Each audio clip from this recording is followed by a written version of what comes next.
Պարոն Ասլանյան, այսօր Երևանում եք Հանրապետության հրապարակում եւ մասնակցելու եք այսօր տեղի ունեցող ջահերով երթին դեպի Ծիծեռնակաբերդ։ Նախ կխնդրեմ խորհրդին անդրադառնալ, ինչ խորհուրդ ունի այն եւ ինչ է մեծ հուշում հայոց ցեղասպանությունը 110 տարի անց։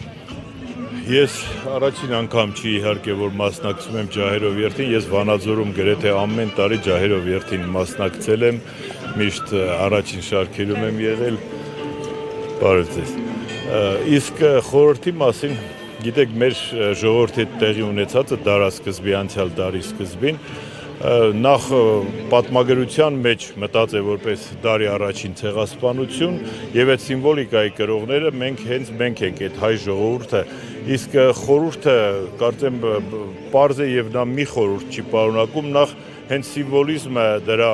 որ մենք կրողն ենք այդ ողջ ցավի, այդ ողջ այդ պատմական անարդարության չկրկնվելու սիմվոլիզմը, որ երբեք էլ աշխարհում որևէ տեղ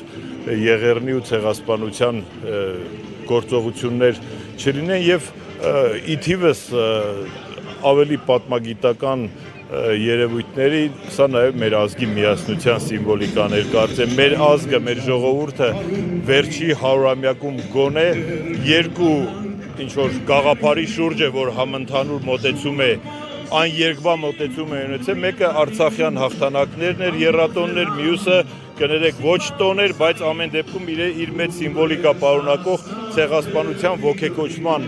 հիշատակիորներ ու կարծում եմ հենց ազգային Սփյուռք, Արցախ, Հայաստան միասնության հենց սիմվոլիկան, հենց սրա մեջ է, որ որևէ մեկը երբեք չկարողանա ուրանալ ու կասկածի տակ դնել, իսկ մնացածը սրանից ածանցվող արդեն երևույթներ են, կարծում եմ, որ ժամանակը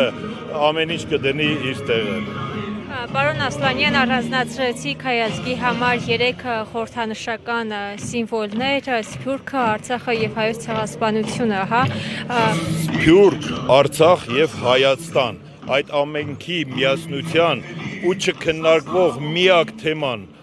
վերջին գոնե 50-60 տարում եղել է ցեղասպանության զոհերի ոգեկոչման այս սիմվոլիզմը, որը ինչ-որ ես միտումներ եմ տեսնում, որ կարող է